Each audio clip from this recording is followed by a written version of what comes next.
Okay, as we wind up for our final roundhouse kick to the chin of fear, let's review the treasure we've already collected.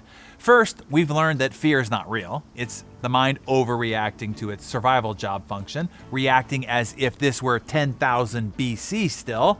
We've also learned that we can short-circuit this ancient freak-out response system by blackening it out for 20 seconds, those 20 seconds needed to engage in the activity.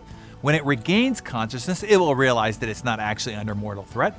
And we can keep the mind focused on one simple, easy task at hand instead of letting it run amok with its twisted mind effect. Now the mother of all fear-conquering techniques, the one used by the few, the proud, to aim high, to accelerate your life, and to help you be all you can be. The organization that understands better than any other how to beat our inane fear response is the military. If the average person is scared to make a speech, imagine what the average undisciplined and slovenly teenager response to being shot at and attacked by insurgents might be. The military takes these young, doughy newbies who've never been that far from the bosoms of their mothers, and through the boot camp process, they turn them into fearless warriors. How do they do it? Boot camp is how. As part of the transformation, the new recruits are subjected to relentless and repeated fear, pressure, and stress. The result? These now soldiers have been habituated to fear. Now when they're 8,000 miles away from home in Afghanistan and the bullets start flying, they don't run in the opposite direction as any other normal human being would do. And that takes a well-trained and habituated brain to face enemy fire and run towards it. But if you can train your brain to run at bullets and bombs, think how easy it can be to train it to run towards a stage or a prospecting call or a group of strangers. This process started for me as a kid under the habituation coaching of my sergeant gunnery father. During my first game of Little League, I kept jumping out of the batter's box when the pitcher threw the ball. In my defense, it's a normal brain response when a flying orb is coming at your head, but it's not good for hitting a baseball. Plus, in my dad's opinion, it made me look like a sissy. My dad definitely was not going to father any sissy. So the next Saturday, he took me to the baseball diamond for some batting practice. Now, usually I craved my dad's time and attention, but this little father-son excursion I was not excited about. My dad drew a box in the dirt with the butt end of my bat, handed it to me, and told me to stand inside. He said in his football coaching voice, which was the volume level needed to be heard from the sidelines, so a raging scream is probably a great description. He said, "Stand in that box, your feet never leave that box. I don't care where this ball is, your feet never leave this box. You hear me?" Yes, sir, I said, barely audible over the sounding of my knees knocking. He pulled out a white wiffle ball and then threw it right at me. I flinched. It hit me, but it was light plastic, so it didn't hurt. He kept throwing it right at me over and over. The more he threw it, the less I flinched and the less that I moved. Then he started throwing it over the plate so that I could swing at it. Every once in a while, he threw it right at me on purpose, but I was frozen in that box like a statue. Next, he took out a tennis ball, and he repeated the process. The tennis ball hurt a little bit more, but just enough to matter. But I got used to seeing the ball come at me over and over, and I didn't flinch. "All right," he said, "now we're going to use a baseball." Seeing my face, he added, "Look, I'm not going to try to hit you, but if I do, no big deal, okay?"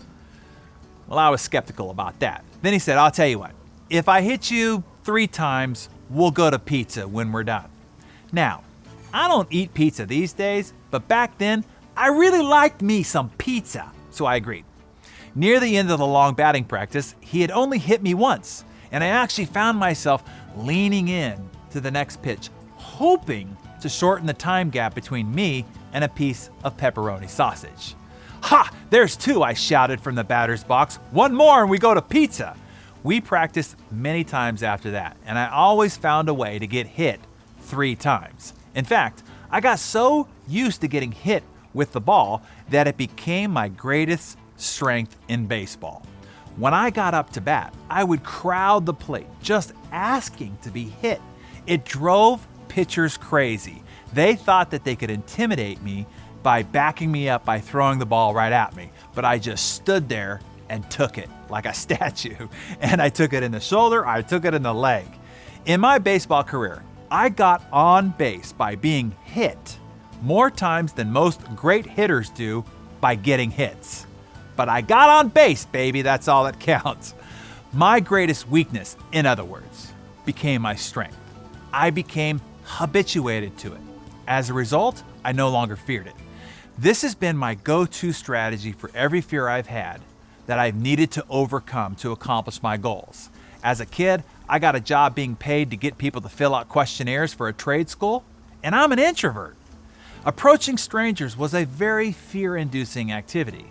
So I used my dad's Little League strategy. I went to the busiest place that I could find outside of a BART train station in Northern California and approached everyone I possibly could, never stopping to even think about it. When I started real estate, the idea of calling on for sale by owners or standing on the doorstep of an expired listing at 6 a.m. or cold calling scared the bejesus out of me. So I used my dad's Little League strategy, and I did it with reckless abandon, even without thinking about it until it was no longer fear-inducing at all. In fact, I turned it into a game, something that I found fun and rewarding. You can do the same with your fears. Do the thing you fear over and over and over again until you train your brain that it's no longer something to be feared. Not only will the fear lose all its power over you, but that fear can become the very thing that separates your success from everybody else's mediocrity. Understand this. The only thing stopping you from realizing your God-given talents and ability, the only thing that's stopping you from being who you are truly capable of being, the only thing that's keeping you from living the life that you were meant to live is fear. Turn that fear into fun, and you will open up the floodgates to your potential. Nothing, and I mean nothing, will then ever be able to stop you again. So tell us, if you're ready to live as you were designed, write #NoMoFear in the comments below, if you're willing to accept the challenge.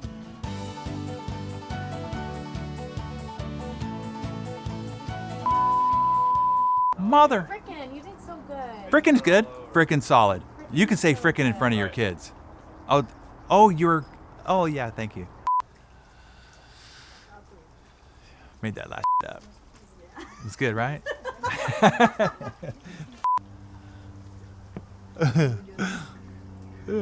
I crack myself up. I know, you're so funny. My wife says it's just like that.